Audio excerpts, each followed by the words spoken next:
Hello and welcome to Your New Jersey. I'm Lisa Marie Falbo.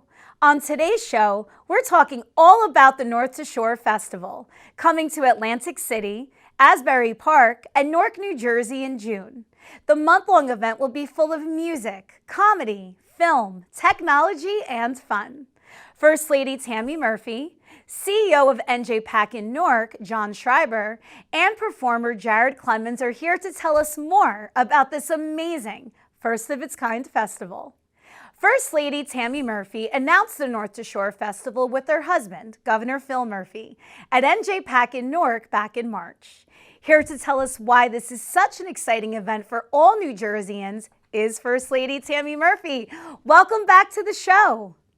Thank you so much for having me. Great to see you. I'm very excited about the upcoming conversation. Yes, same here. So, North to Shore Festival, what is it and why is it so amazing for the state? So North to Shore is a way to really showcase New Jersey, to bring some economic impact here, and generally just to show how great a place New Jersey is. I think that Phil and I were talking about all of the incredible talent that we have in New Jersey, and many people don't know about all of the talent we have here. And so our vision was to create a show that we could put the entire landscape from Newark right down to Atlantic City on the map, show people how beautiful we are, show people how much how diverse we are in terms of our our geographic landscape, and also bring our talent to the fore, bring business to each of those local communities, and just have fun. Oh, it's going to be so much fun. The key towns are Newark, Red Bank, and Atlantic City. Why those three? Listen, the show's name, North to Shore. So I think it's pretty self-explanatory. But I think that these are three very cool cities and parts of New Jersey with their own character, and we wanted to make sure that we were really, as I said, showcasing the entire state. And so Atlantic City is clearly a destination in the summer, and we want to make sure that we are sharing all that we can across all three cities. Are the acts reflective of the community in which they're played in? Yeah, I mean, by way of example, this show will do everything from showcase the Montclair Film Festival, and and shows that will be presented, movies that will be presented in Montclair, by having viewings on the beach in Atlantic City. We're going to be in theaters, we're going to be on sound stages. We're doing all sorts of things up and down the state.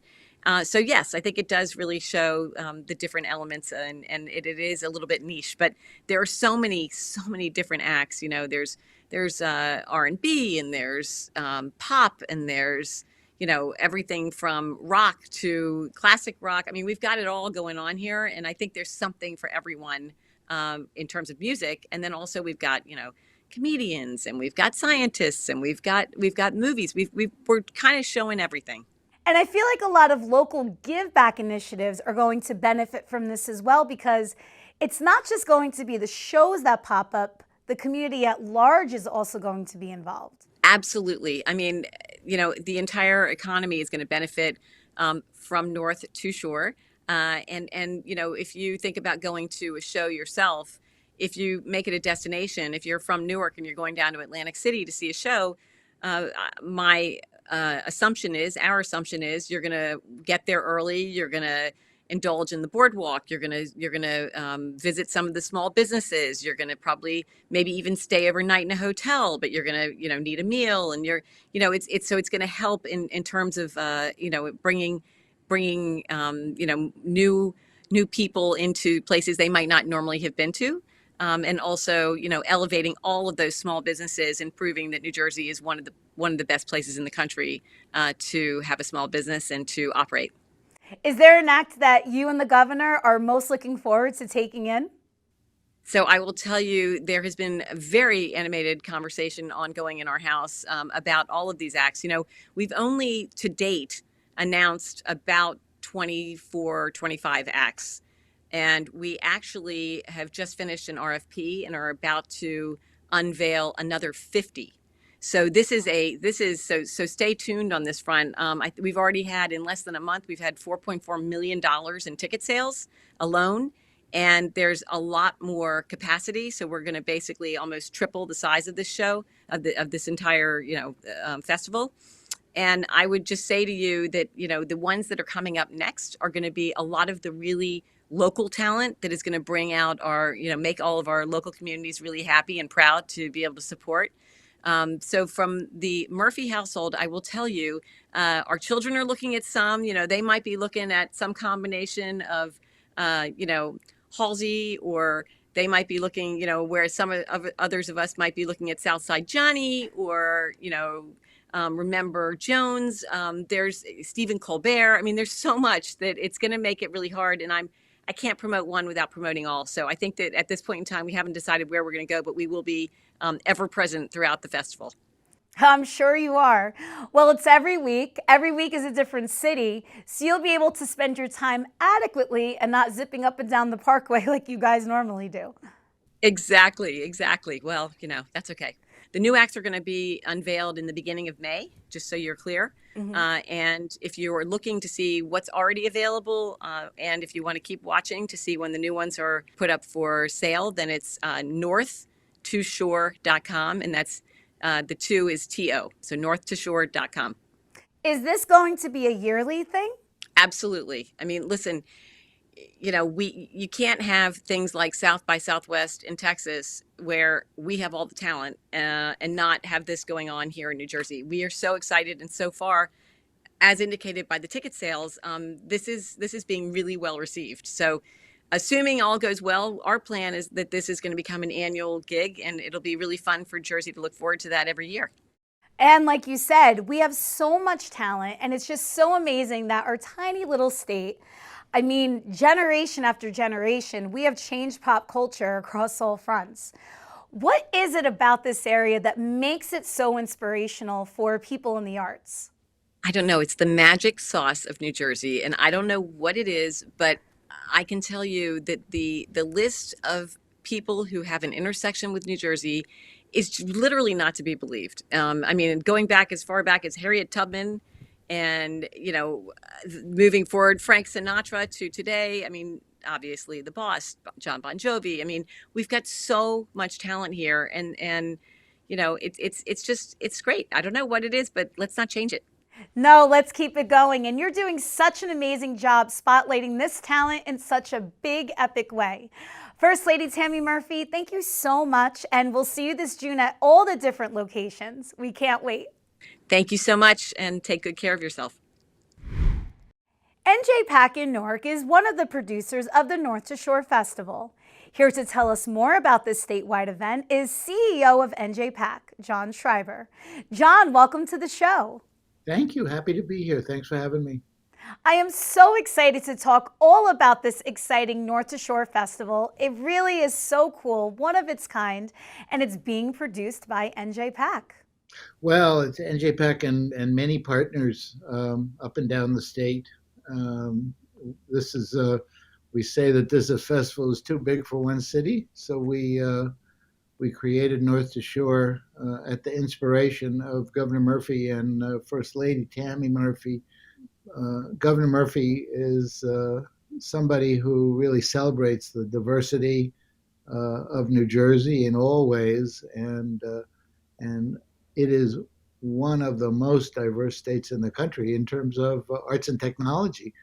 So the big idea was to create a three-city celebration that does that, and that is reflective of the cultures and the realities in each of our markets. So in June, we will be on consecutive weekends starting in Atlantic City, and then in Asbury Park, and then closing the festival out in Newark. And it's kind of unprecedented for New Jersey to have a festival of this size and breadth. But over the course of those 3 weekends, many really wonderful artists will participate, including Stephen Colbert and Jim Gaffigan and Alanis Morissette and Santana and Southside Johnny and Gavin DeGraw and Demi Lovato and the B-52s. I could go on and on and on. But in addition to all these big headliners that'll play in the markets, the local artists and creators and producers who make the arts hum in Newark and Asbury and Atlantic City all year round, they'll be participating as well. The festival has a grant program where local artists can receive up to $5,000 to create their own events to participate in North to Shore. And so it's a festival that we believe will be reflective of the personalities of each of our cities, and also deliver some of the biggest names in the business. So some are calling it New Jersey's answer to the Austin Festival. South by Southwest. Austin, Yeah. yeah, the South by Southwest Tech Festival, but I think it's really more about us and about New Jersey and about the enormous creativity and diversity of our state. And there's so much. And when you go and look at all the people that have impacted arts and culture in the world, so many of them have come from our little state, right? In Hollywood and music, it's just so wild the amount of people who have New Jersey roots. From Jerry Lewis to Paul Simon to Queen Latifah to Savion Glover to Christian McBride to Sarah Vaughan to James Moody to, of course, Springsteen. I mean, the Meryl Streep, the list is endless. I'm not sure what's in the water here, but it's good for the arts. Well, I guess because it is so eclectic, right? Our terrain, you have the city, you have the beach, mountains. So there's a lot of places to pull inspiration from. And you're going to get a taste of that with this festival spanning the whole state. In your opinion, why does this benefit New Jersey so much? It's a brand new creation, so I can't predict the specifics of how it'll benefit the state. But my hope is it's a chance for us to get to know ourselves better in Jersey, I think. And it's also a chance regionally to invite people into New Jersey. If you're not from here and you don't either have relatives here or something, you don't have reason to come here. New Jersey is a place that you pass through on the way someplace else. Whether it is our beaches or our cities or the remarkable countryside that is so much a part of the geography of the state. This is one of the best kept secrets, New Jersey, I believe. And of course, we get a bad rap. I'm not sure why, but sometimes Jersey gets a bad rap. We don't deserve it. And I think this festival is a way for us to stand up straight and say, get a load of Jersey. Look at all the talent here. Well, like we said, so many of pop culture comes from New Jersey, so maybe people are just jealous of us. Who knows? It could be. Yeah. You may be right. Yeah. You talked a lot about the local activations happening around Atlantic City, for example. What's in the plans for Newark to showcase its best features? Well, it's great. I mean, Newark is a very vibrant art city. I think we were named one of the top 10 art cities in the country for the past several years. And there's a huge artist collective here. And so in addition to presenting, as I said earlier, folks like Bill Burr and Santana and Jasmine Sullivan and others at the Prudential Arena for thousands of people, we'll have artists like Halsey at Prudential Hall, which is our 3,000-seat concert hall. And we'll have Damon John, who's the founder of FUBU. He's going to do a tech talk. And the Newark International Film Festival will occur during North to Shore. So we'll be screening scores of films at a variety of locations around Newark. And we'll be doing outdoor events in parks. We'll be in art galleries. We will really cover the city with, I would imagine, somewhere in the neighborhood of 30 events over the course of the long weekend. And again, it's just as here at NJPAC, 600,000 people a year come to NJPAC to see something. Many of them simply come to the concert, from wherever their home is outside of Newark, and then they leave. And what we want to encourage folks to do at this festival is absolutely come see Santana at the arena, but come early in the day and go to the gospel brunch. Go to one of the art galleries that's doing something unique during North to Shore. Go to one of our free outdoor parks concerts. Go to the Newark Museum of Art and check out one of the collections. So my hope is that this festival will encourage people to get to know Newark in a way that they haven't. Newark is a vibrant city that is got a great, certainly arts history, but also a great sort of historical memory. There's a brand new Harriet Tubman monument in the downtown of Newark that was just unveiled a few weeks ago. So there's history here, there's the arts here, and of course technology through our partnership with NJIT and others. And there's going to be so much to do, and I know the city is definitely going to put its best foot forward, that's for sure. How long has this been in the works for? And can you talk about the planning and the time that goes into pulling something like this off? This one has been in active production for, gosh, I think really since December, which is a very, very short time to pull off something as expansive as this. But it is something that the governor started talking about a year and a half ago. But of course, government being government, things often take longer than one imagines. And there was an RFP process to identify who the producer would be, and we were lucky enough to get the job. And by the time we got the job and went to work, we were about 6 or 7 months away from opening day. And so we had to all work very, very fast. And we put our partnerships together with Montclair Film, for example, is doing film in Atlantic City and Asbury. Ken Gifford, who runs the Newark International Film Festival, came on as a partner, and several promoter partners up and down the state. And we started establishing those partnerships, started our booking process, started figuring out how we would market. So it's been a full court press. Usually festivals like this deserve about a year's planning. So we will accomplish, I think, in 6 months or so, what under normal circumstances would have taken a lot longer. But deadlines are sometimes good because they force you to deliver on time and work more efficiently. So it's been a lot of fun to make something up from scratch.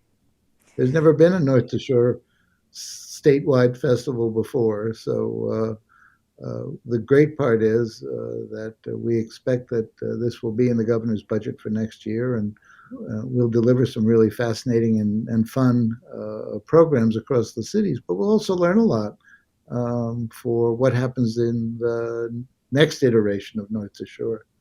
Who are you most excited to see at the North to Shore Festival? Oh man, I have said I'm very excited to see Santana because I haven't seen him in many, many years. And about 30 years ago, when I was working for the Grammys, we produced a celebration of Santana's life and music at the Coliseum in LA. And I got to spend a lot of time with him long ago and fell in love with him, his music, his point of view about life. And so I'm excited to see him again in concert as part of North to Shore, someone I haven't seen or spoken to in decades, and who was still wailing away at the top of his game. Well, happy reconnecting there. Where can people learn more about the festival and to buy tickets? I think they can go to northtoshore.com or to njpac.org. Either place will give you the lowdown on North to Shore, and it's a very extensive site and gives folks an opportunity to plan their festivals. Well, I'm going to give you an additional plug. When people go to njpac.org, I really implore them to join your email list because the emails I get from you are the most entertaining, and I honestly always look forward to reading them. I read every line, and your passion for the arts, for NORC, for NJPAC, it really shows through in everything you talk and write about. Oh, how kind of you! Are you talking about the messages, the special messages? Is that what you're talking about? Yes, your special messages. Oh, that's so that you've made my day. I'm going to go out to the park and have a picnic now because you must be the reader then. Thank you. No, I'm sure you have many other readers, but I always talk about that with our mutual friend that I know we were speaking of off camera, Deb Belfato. Yeah, no, I did one. Actually, did you read the one we did about her? Yes, it was beautiful. And that's what I mean. Like, you don't see email blasts like that from the heart and so descriptive and in depth. And you really give such a unique perspective that no other CEO of any organization gives. Oh, well, I am now your biggest fan. I'm not just saying that. I always said if I had the opportunity to ever meet you, I needed to tell you that. You're very kind. Thank you so much. Thanks, John. Jared Clemens, son of the late, great Clarence Clemens of the E Street Band, is based in Asbury Park and will jazz up the North to Shore Festival with his band, The Late Nights, on June 18th, with a Clarence Clemens celebration to carry on his father's legacy. Here to tell us more is Jared. Welcome to the show. Hey, thank you so much for having me. It means the world to me. I mean, your music royalty here in the Garden State. So this is truly an honor. Tell us about, before we get into the show happening on June 18th, your journey into the music industry. It started out, I was living in Tampa and, things like that. And just music wasn't working out for me there. And, they say that there's magic on the Jersey Shore. So when I came up here on my first tour, truly experiencing the Jersey Shore, I really fell in love with it. And I decided not to go back. So I came up here and planted my roots, and it's been that ever since. Well, your father got that magic, right? So I guess it's been carried on from generation to generation. How does it feel to pay tribute to him and his legacy in such an epic way at North to Shore? It's definitely it fills my heart. It makes me so joyful that I can continue this on for him and in his honor and his name. And I just want to just remind people that he's such a force. He's such a big guy. He was such a big guy, but for his heart, not for his size. And I'd never want people to forget. What was the biggest thing that he taught you growing up, music and otherwise? Always stay humble and stay hungry and keep driving. And never to really give up on anything. Always try until always try and try and try. And if you fall, try again. What inspired you to start the Late Nights? So I came up here on the tour. I met a few guys at the time, and they were like, "Well, if you ever want to start a band, if you're ever up here, like, let us know. We'll back you up." And then I decided, I'm going to take that chance, and I came up here and started the band, and I've been here ever since. And it's been nothing but great, nothing but great. How would you describe your sound?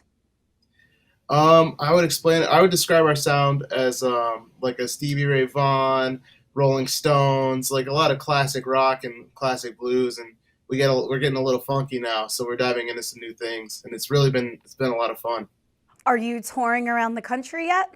Not yet. We're actually working on finishing up our album and with Telegraph Hill Records, and it's been taking some time, but we truly are finishing that up and getting that ready to be released so we could have a big release party, and then we'll go from there. This is the first year of North to Shore. So what was your reaction when you got that call to participate? I was really over the moon. I was like, wow, like I've never been a part of something this big before. And, it's definitely something a goal that we've had as a band and as a goal myself. And when we got that call, it was definitely huge for me. I can imagine. So give us a sneak peek. What will the Clarence Clemens celebration entail? Well, we have a lot of special guests coming, like Vinny Lopez, J.T. Bowen, and a lot more that I don't want to name yet. So it's going to be a great night, and, you don't want to miss it. Can you reminisce on growing up around folks such as Uncle Bruce Springsteen? Oh, you know, it was like when I met him for the first time, I was a toddler, and I will always remember this. And he picked me up and gave me the biggest kiss on the cheek and said, "Man, what a good-looking kid. Clarence makes such good-looking kids." So, you know, I knew that that was like the special connection that we've had ever since that moment. Where can people buy tickets for your show at the Wonder Bar in Asbury Park on June 18th? They can buy tickets online, the Stone Pony box office. You know, it's going to be a great time. So, y'all grab your tickets while you can. And where can people follow you?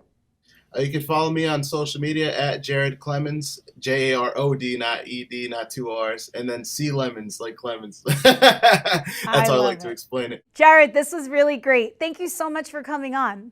Thank you so much for having me. It means the world to me, and you know, I'm looking forward to this show. So I'll see y'all there. Thank you for joining me on another episode of Your New Jersey. I'm Lisa Marie Falbo. We'll see you back here next week.